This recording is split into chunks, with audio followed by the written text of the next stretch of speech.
નમસ્કાર મિત્રો આજે આપણે વાત કરીશું આ શ્રી ખોડિયાર માતાજીના મંદિર રાજપરા સ્થાન વિશેની।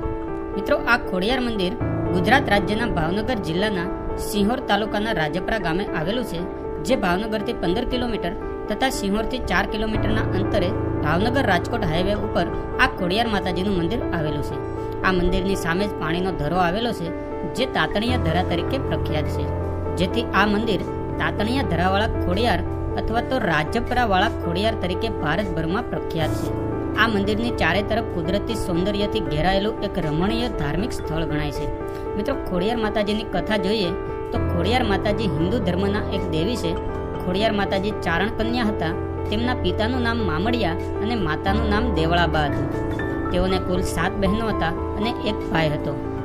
જાનબાઈનો જન્મ એટલે કે ખોડિયાર માતાજીનો જન્મ આશરે મહાસુદ આઠમના દિવસે થયો હોવાનું ગણાય છે। આ દિવસે ખોડિયાર જયંતિ પણ ઉજવવામાં આવે છે। જાનબાઈનું નામ ખોડિયાર કેવી રીતે પડ્યું તેના વિશે પણ એક લોકકથા પ્રચલિત છે।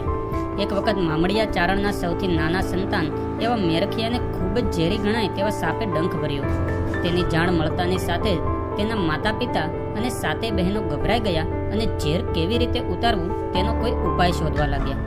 તેવામાં કોઈએ ઉપાય કહ્યો કે પાતાળ લોકમાં નાગરાજા પાસેથી જો અમૃતનો કુંભ સૂર્ય ઉગે તે પહેલાં લાવવામાં આવે તો મેરખિયાનો જીવ બચાવી શકાય।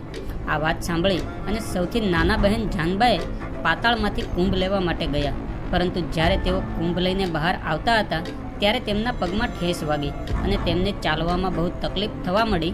ત્યારે ઝડપથી કુંભ લઈને ભાઈ પાસે આવી શકાય તે માટે જાનબાઈએ મગરની સવારી કરી।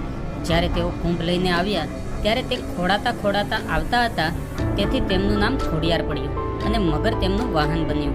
આજે આ જાનબાઈને ભાવિક ભક્તો આશ્રી ખોડિયાર તરીકે પૂજે છે। ઇતિહાસમાં ડોકિયું કરીએ તો રાજપરાનું આ ખોડિયાર મંદિર સૌપ્રથમ આતાભાઈ ગોહિલે બંધાવ્યું હતું।